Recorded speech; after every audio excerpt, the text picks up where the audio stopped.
Good morning, everyone. This is Lynn Sugiyama speaking on behalf of the Arizona Buddhist Temple. I'd like to begin my Dharma talk with a reading from the Hymns of the Pure Land Masters, and this is written by Shinran Shonin. So let's put our hands together in Gasho, and please listen to this hymn. The rivers of blind passions, upon entering the ocean, the great compassionate vow of unhindered light, filling the 10 quarters, become one in taste with the sea of wisdom. Please join in Gasho. Namo Amida Butsu, Namo Amida Butsu, Namo Amida Butsu, Namandaps. I want to thank you all for your support and for always watching us on the YouTube channel and on Facebook webpage. We truly appreciate your support. The other day on the news, we heard about the lowering of the water levels at Lake Mead, Nevada. Lake Mead is a reservoir supplying water to many people.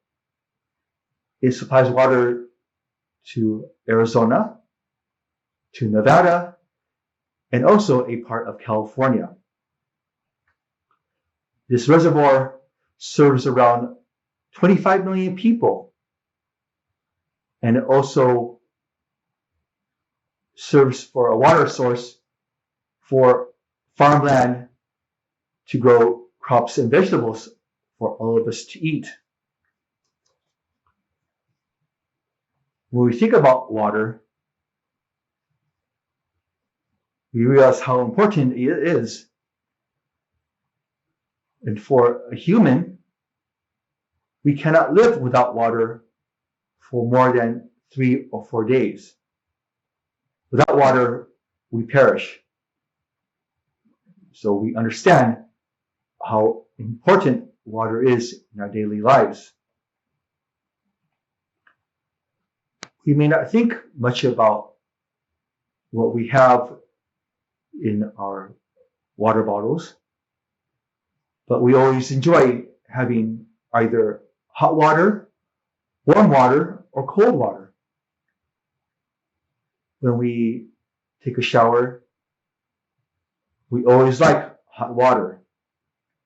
When we want to wash dishes or clean clothes, it's important that we have warm water. And when we exercise, when you're outside playing or doing other chores outside, when we come in, we always enjoy a very cold bottle of water to drink. So all of these things makes us realize how important water is. We may not think much about the water that we have in our bottles, and that one bottle of water may taste the same as the next bottle of water. So for my Dharma talk, I like to talk about how water relates to Buddhism. So in Buddhism, we have the concept of Nembutsu. Nembutsu. When we look at the Chinese characters, Nembutsu means to have the Buddha in our thoughts, to always think about the Amida Buddha. So another phrase for the Nembutsu is Namo Amida Butsu. Namo Amida Butsu. And so the words Namo Amida Butsu means to take refuge in Amida Buddha, to keep the Amida Buddha in our heart and in our mind. Namo Amida Butsu is an important phrase in Shin Buddhism because, as we say Namo Amida Butsu. This is an expression of gratitude for our salvation, which is realized in our faith in the Amida Buddha. Shinran Shonin, who is the founder of our tradition, he said that in the sutras that we chant, it states that Amida Buddha will guide us to the Pure Land when we say his name in sincerity. Shinran Shonin taught to just say Namo Amida Butsu, because this expression helps us to be mindful of the Amida Buddha, and it reveals the true heart and mind in all of us who are seeking this salvation. Also, when we say Namo Amida Butsu, we know that it is very easy for us to say, and that the Amida Buddha uses that phrase in order to take us to the Pure Land, and that we should always truly believe in this vow, this promise that Amida Buddha made for us. However, it's very hard for us as human beings to believe this, to realize this, because we do not fully comprehend the vast compassion Amida Buddha has for all of us. So we as Buddhists, we try to practice the teachings of the Buddha diligently, but it's hard because we cannot totally eliminate our own blind passions, our own greed, our anger, and our ignorance, our stupidity. So the Nembutsu is open to everyone because it is easy to say, and it's always easy to keep this in mind, to always have the Amida Buddha in our heart and in our mind. And through Namo Amida Butsu, we're able to concentrate this mindfulness, this thoughtfulness on the Buddha. So as I said before, how does the water relate to Nembutsu, to Namo Amida Butsu? So when I reflect upon my own life, back when I was in high school, I ran cross country for my high school.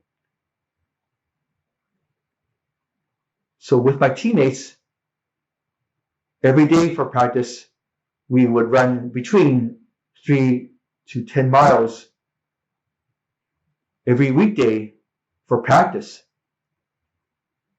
And I remember once practice ended, we always enjoyed cold water to drink.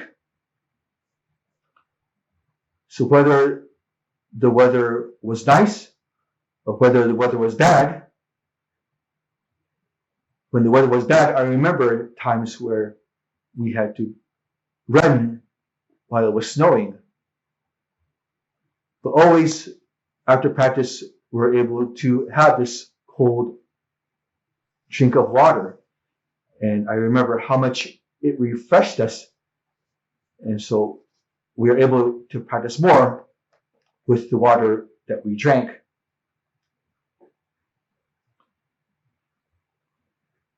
When I reflect upon this, I realized that when we say Namo Amida Butsu, the Nembutsu may feel different in how we see it on our daily lives. So it may feel different depending on how you feel or what happened during your day in your life. When I am at the temple on Sundays and when we are together chanting the sutras and when we are saying Namo Amida Butsu, I feel very much at peace. And I hope you, who are members of the temple, when you are at the temple and saying Namo Amida Butsu, you feel that peace also.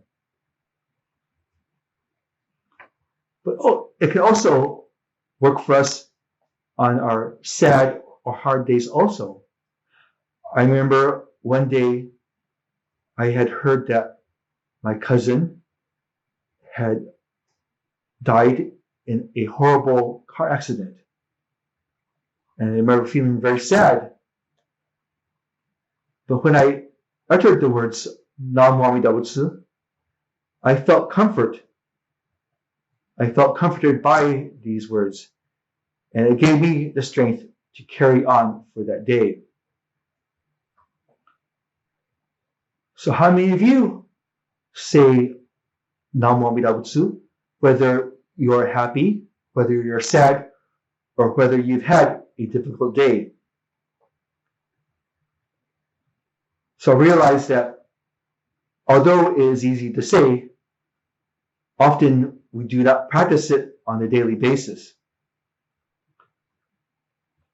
But perhaps a better question to ask is, how does saying Namo Amida Butsu make you feel when you say it? For me, to say Namo Amida Butsu should never make you feel awkward. At the temple, when we're at church, we say Namo Amida Butsu with peace in our hearts, and we say it slowly and with ease. We are always concentrating on the Amida Buddha as we say Namo Amida Butsu. And so this is our path to transcend ourselves from this world of birth and death, and for us to attain our perfect enlightenment in the Pure Land. At the temple, not only do we do our chanting, but also we recite the words from the Golden Chain and from other Buddhist readings. So as we chant, as we read from the book that we have at our temple, we always use those words to concentrate on the Amida Buddha. And when we offer incense, we are offering our thankfulness to Amida Buddha.